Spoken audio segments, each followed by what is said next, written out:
na koperasi Merah Putih yang didirikan di ada tanah wakaf. Nyo mohon gedanyo hati-hati karena tanah wakafnya sesuai dengan niat si wakif, sesuai dengan lafaz si wakif waktu diwakafkan. Baik gedanyo pakai untuk hal-hal lain. Wakaf ke jalan pakai ke jalan, wakaf ke rumah sekolah, ke lembaga pendidikan pakai ke lembaga pendidikan, wakaf ke dayah pakai ke dayah, wakaf ke maslahatan dayah pakai ke maslahatan dayah, wakaf ke masjid pakai ke masjid, wakaf ke maslahatan masjid pakai untuk ke maslahatan masjid. Baik tak peguat koperasi.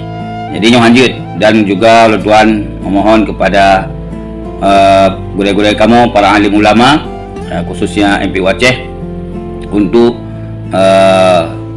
bukan mengeluarkan fatwa untuk memberi tausiah agar tanah wakaf baik disalahgunakan.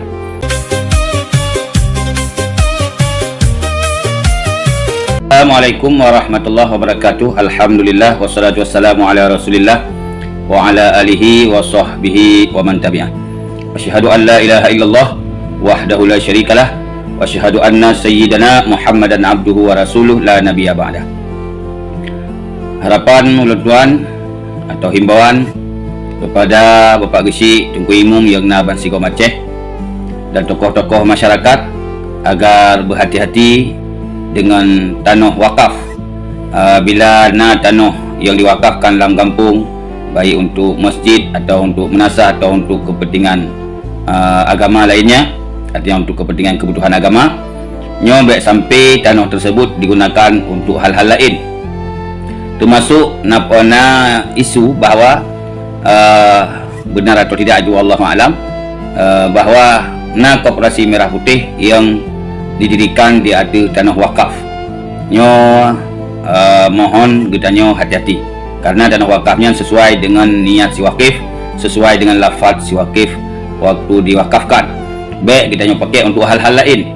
Wakaf ke jalan pakai ke jalan, wakaf ke rumah sekolah, ke lembaga pendidikan pakai ke lembaga pendidikan, wakaf ke dayah pakai ke dayah, wakaf ke maslahatan dayah pakai ke maslahatan dayah, wakaf ke masjid pakai ke masjid, wakaf ke maslahatan masjid pakai untuk ke maslahatan masjid. Baik tak peguat koperasi. Jadi nyo hanjut dan juga tuan memohon kepada gulai-gulai kamu para alim ulama, khususnya MPU Aceh, untuk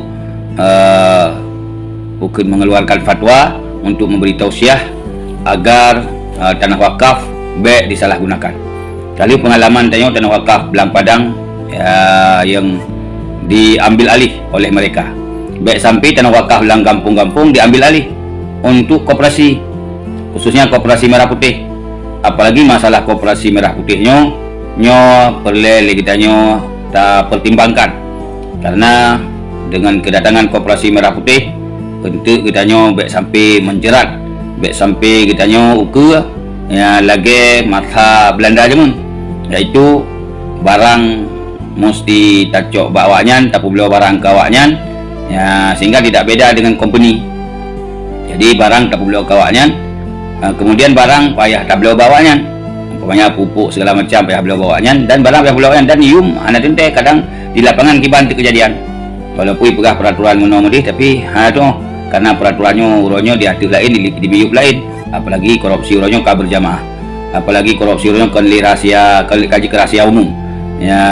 Tapi untuk kios-kios atau urung belau sawit dan sebagainya, nyo hanjut lagi belau sawit, hanali pat belau, tuki-tuki payah gulung tikar, tuki-tuki rod payah gulung tikar, ke mandu-mandu dikuasai oleh koperasi. Maka baik sampai nyo terlambat. Maka oleh karenanya yang terutama tuan himbau, tanah wakaf gunakan kepada tempat yang untuk diwakaf. Sekian, assalamualaikum warahmatullahi wabarakatuh.